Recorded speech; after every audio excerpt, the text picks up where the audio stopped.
electronic devices. During those searches, agents seize evidence of the crimes charged in this indictment. They seize firearms and ammunition, including 3 defaced AR-15s and a large capacity drum magazine. They also seize evidence of the freak-offs, electronic devices that contain images and videos of the freak-offs with multiple victims. And they seize cases and cases of the kinds of personal lubricant and baby oil that Combs' staff allegedly used to stock hotel rooms for the freak-offs, more than 1,000 bottles altogether. Here are some of the items that we recovered during the searches.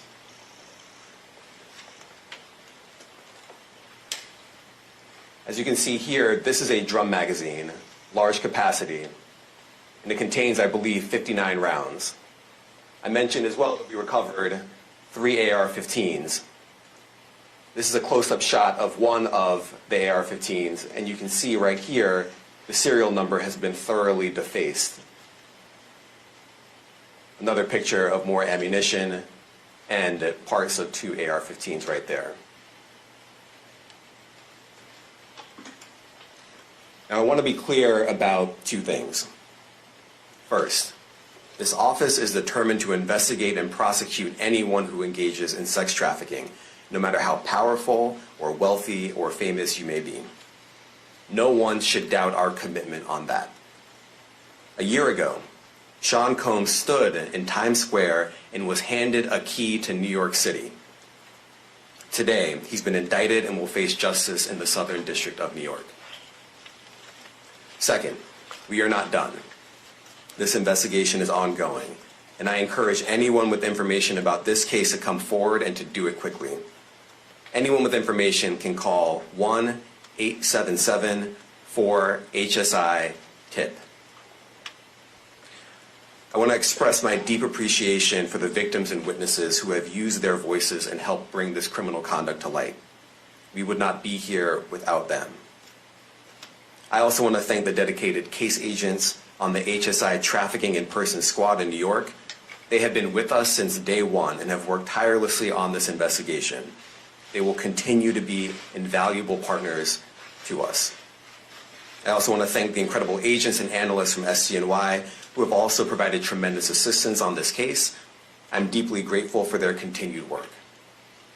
And finally, I want to thank the outstanding career prosecutors from SCNY who are handling this case. Meredith Foster, Emily Johnson, Chrissy Slavic, Madison Smizer, and Mitzi Steiner, and their supervisors, Jamie Backleiter and Jacqueline Kelly. They are members of the Civil Rights Unit in our criminal division. We created the Civil Rights Unit when I became U.S. Attorney. I'm deeply proud of their work on this and so many other cases. I'll now take some questions. Eric Katursky, ABC. Thanks, Damian, thanks. The indictment describes aggressive, open, violent, hedonistic abuse that you say was recurrent and widely known. Why did it take law enforcement so long to intervene? How many women were victimized by Sean Combs, and how many others were involved? Look, our investigation is ongoing. We are committed to bringing justice to everyone who's been victimized by the defendant. I can't tell you why it took so long. I think the better focus is on the fact that we are here today. And we are committed to making sure that justice is done. Next question. Thank you. Julia Ainsley, NBC. Thank you for doing this. You said we are not done and that Combs did not do this alone.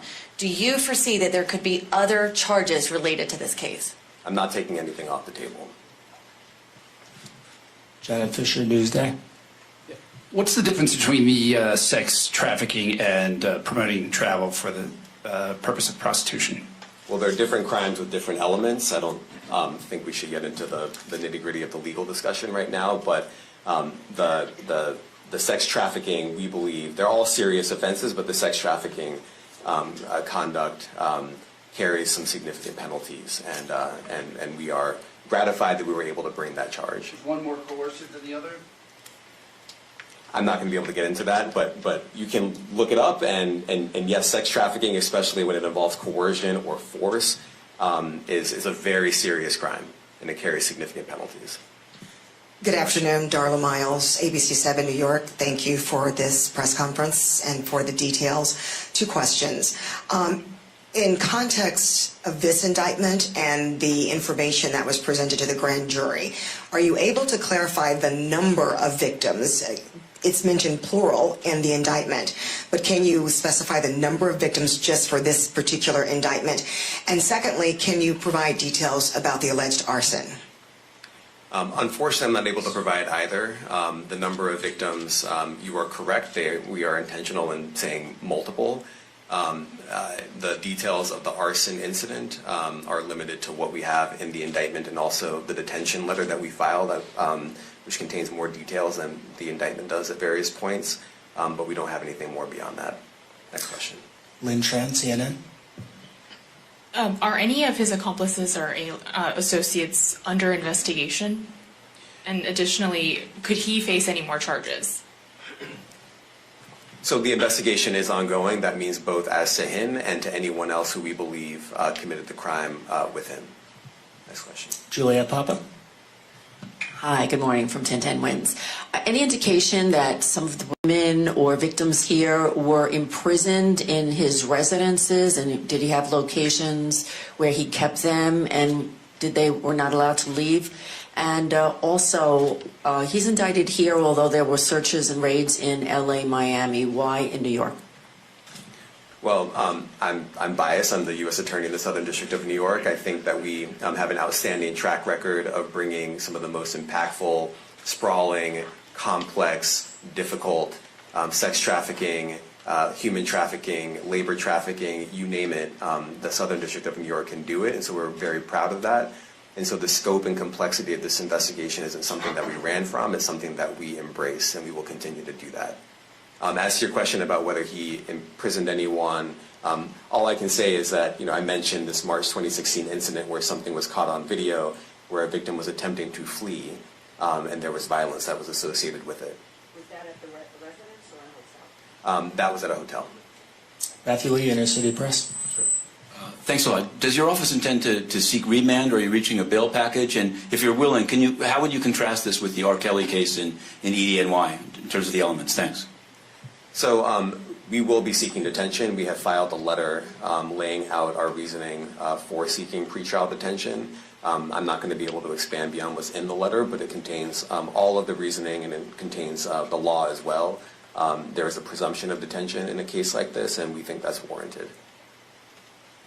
John Anise, New York Daily News. Thank you. I was hoping to get some more detail about the searches of his residence, the guns, the cases of lubricant, and the videos. Where were they found amongst his residence? Were they all scattered around the houses in one place? I kind of wanted to just get a better picture of how that stuff was found. Well, look, I think that some of the details that you're seeking are in the detention letter. So, for instance, some of the AR-15s, 2 of the 3 defaced AR-15s were found in his bedroom closet in Miami, broken down into parts, along with magazines, with ammunition loaded in them. So some of that detail is in the detention letter. Beyond that, I'm not going to be able to get into where other items were stored. Ben Kochman, Post. Hey, thanks for doing this. Your office was the office that had been prosecuting Jeffrey Epstein before he died in custody. I have not read your detention memo yet. It's the first thing I'm going to do after this ends. But does the memo address, or is your office concerned with Combs' safety in custody, given what happened with Epstein? So we are concerned with anyone's safety whenever they are detained prior to trial. It's part of our obligations to keep people safe as well. It's part of the criminal justice system. So, but I do not draw any sort of connection between Jeffrey Epstein's suicide and what may or may not happen to any other defendant while they are detained pre-trial. And of course, the decision whether to detain the defendant will be up to a judge Our position is that pretrial detention is warranted under the law and based on the facts of this case, and I'll leave it at that. Are some of the prosecutors on this case some of the same prosecutors that had been handling that or that worked on the Maxwell case? So I'm not going to get into the staffing. I will say that this team, this group of AUSAs, this incredible group has been working on this case around the clock, and they've had their hands full. Next question. Gus Rosendale, NBC News. Good morning, sir. Combs' attorney said that his client has been cooperative with investigators. He said that this morning. I was wondering if you would have a reaction to that.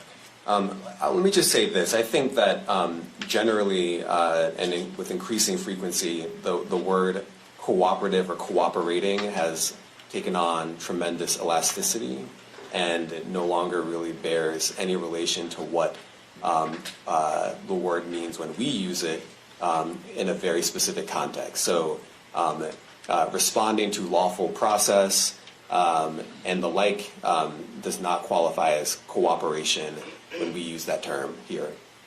Mike Sisak, AP. Thanks.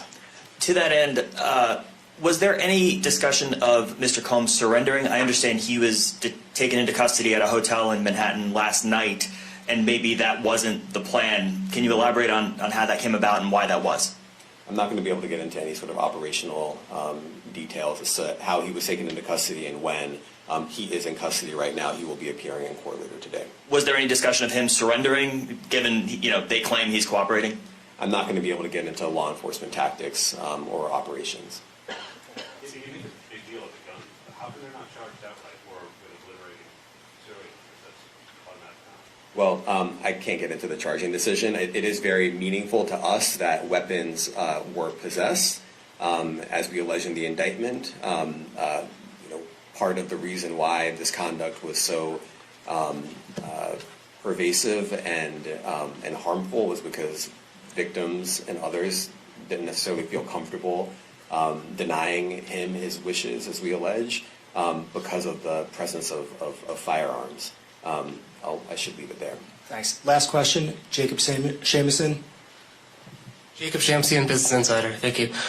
Given that he's the sole defendant in this case and that you allege he's part of a conspiracy that involves members of his companies, do you anticipate a superseding indictment that bring allegations against other members of his companies or other co-conspirators as well?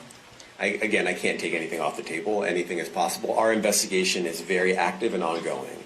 And I think a lot of you who cover this office know that when we say such things, that developments are certainly foreseeable, but I cannot predict them sitting here today. All right, thank you, everyone. Thank you.